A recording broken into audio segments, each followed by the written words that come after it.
Hello friends, welcome back to channel महापुरुषों की बातें। भागवत जी के प्रथम स्कंद के पंचम अध्याय के श्लोक नंबर 27 से 37 तक उल्लेख है कि नारद जी व्यास जी को आगे कहते हैं, महामुनि, जब भगवान में मेरी रुचि हो गई तब उन मनोहर कीर्ति प्रभु में मेरी बुद्धि भी निश्चल हो गई। उस बुद्धि में मैं संपूर्ण सत्य और असत्य रूप जगत को अपने पारब्रह्म स्वरूप आत्मा में माया से कल्पित देखने लगा। इस प्रकार शरद और वर्षा इन दो ऋतुओं में तीनों समय उन महात्मा मुनियों ने श्री हरि के निर्मल यश का संकीर्तन किया और मैं प्रेम से प्रत्येक बात सुनता रहा। अब चित्त के रजोगुण और तमोगुण को नाश करने वाली भक्ति का मेरे हृदय में प्रादुर्भाव हो गया। मैं उनका बड़ा ही अनुरागी था, विनयी था।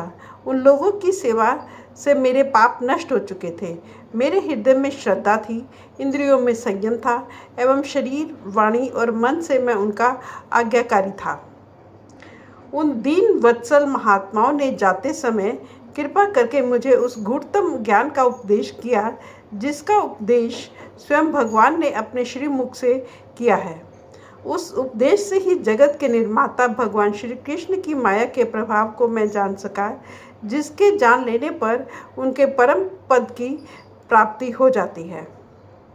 सत्य संकल्प व्यास जी, पुरुषोत्तम भगवान श्री कृष्ण के प्रति समस्त कर्मों को समर्पित कर देना ही संसार के तीनों तापों की एकमात्र औषधि है।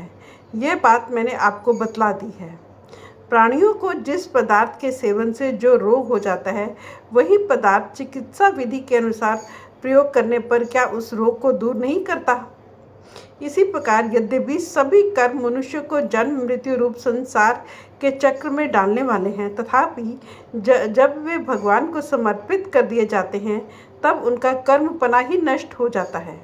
इस लोक में जो शास्त्र विहित कर्म भगवान की प्रसन्नता के लिए किए जाते हैं, उन्हीं से पराभक्ति युक्त ज्ञान की प्राप्ति होती है।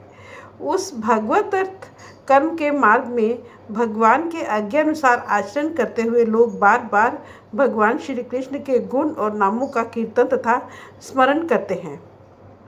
प्रभु, आप भगवान श्री वासुदेव को नमस्कार है। हम आपका ध्यान करते हैं।